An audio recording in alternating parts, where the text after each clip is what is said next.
Bon les gars, ici c'est Limouse. Au lieu de faire patato, j'ai décidé de faire pâte à tarte. Parce que j'ai envoyé à notre ami 764 un petit cadeau bien du coin, un petit maroilles. Donc je vais lui expliquer la réalisation de la flamiche au maroilles. J'ai pas encore bu un coup. Alors d'abord, on s'occupe de la pâte. On va prendre 350 à 400 grammes de farine. Grosso merdo, ça doit faire mon verre doseur. Hop.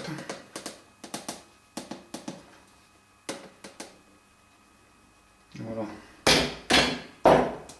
J'y suis à 300 et quelques. Voilà, 350, on est bon. Et hop. Dans le saladier, du sel là. Hop. Alors pas dur. Ça doit faire 7 grammes. Prendre une cuillère à café. Je mets les 2 tiers. De toute façon, on va contrôler. Voilà. On mélange les éléments secs, donc farine et sel. Un truc tout bête, c'est tremper son doigt bien propre. Goûter, voir si on sent un peu le sel d'entrée. Mais... donc là, je suis un peu faiblard. Hop, voilà. Faut pas avoir peur, parce que là-bas, c'est une pâte à pain très rapide. Donc on peut l'améliorer. Si vous voulez mettre des morceaux de tomates séchées, des olives, tout ça, vous pouvez tout agrémenter, tout est faisable. Là, on va rester dans le basique, puisqu'on met du maroilles. Bon, au niveau de la flotte, donc je vais mettre un quart de litre d'eau, entre un huitième et un quart, quoi. On va dire un tiers de litre d'eau. 30 centilitres d'eau tiède, un sachet de levure du boulanger, pas de la levure chimique, surtout. Ah, téléphone. C'était pas prévu au menu, ça. Yes. Éjecte. Voilà. Donc si vous n'avez pas de levure chimique en sachet, ben, prenez la levure chimique fraîche. Du boulanger. Si vous prenez un cube vendu dans le commerce, vous mettez la moitié et c'est pile poil. Sinon vous faites 1 kg de farine. Voilà. On dissout légèrement, mais à ça par contre on ajoute une cuillère à café pleine de sucre en poudre. Alors, le but du sucre en poudre, c'est que ça va activer la fermentation de la levure. Ça va activer les petites bestioles. Voilà. On fait un petit puits. On verse. Voilà. J'ai toujours pas mis mes mains. Et là, on y va tranquillou avec la fourchette. L'avantage, c'est de ne pas se salir rien pour l'instant. Voilà.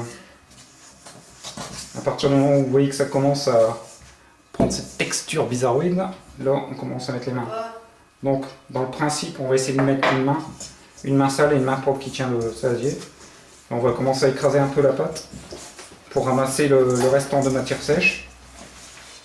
On va pétrir.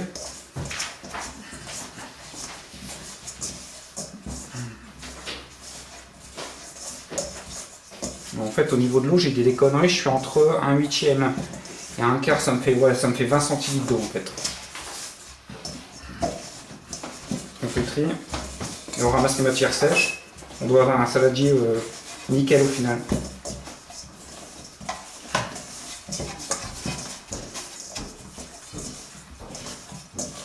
Voilà.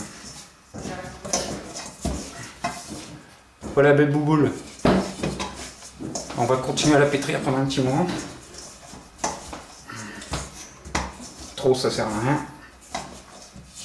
Mais disons qu'en pétrissant, on va activer les levures. Voilà, parce qu'on ça colle un peu. Voilà. C'est le gluten de la farine qui se transforme, donc ça c'est bon.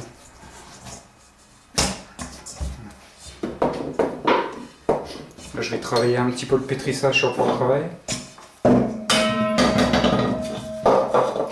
De farine, on y va. Donc c'est pas dur, avec la paume de la main on étire et on ramène sur le centre. Bon, peu importe la technique, hein. Le tout c'est d'activer le gluten de la farine. On a l'amidon de la farine qui va se transformer en gluten. Précisément pour les scientifiques du forum. Voilà. Là je commence bien à coller. On va faire une belle boule. On rabat. Hop. Saladier. Ciseaux. Une belle croix. Torchon propre, légèrement humide. On couvre et on réserve ça dans l'endroit le plus chaud de la pièce. Voilà. Donc voilà, je sais pas, j'ai fait une pâte en 5 minutes 40 secondes. Tranquillou, donc voilà. Il n'y a plus qu'à répéter ça chez vous. Vous avez déjà fait les 80% du travail. Le reste c'est de l'amusement. Voilà. On va tout à l'heure pour la suite.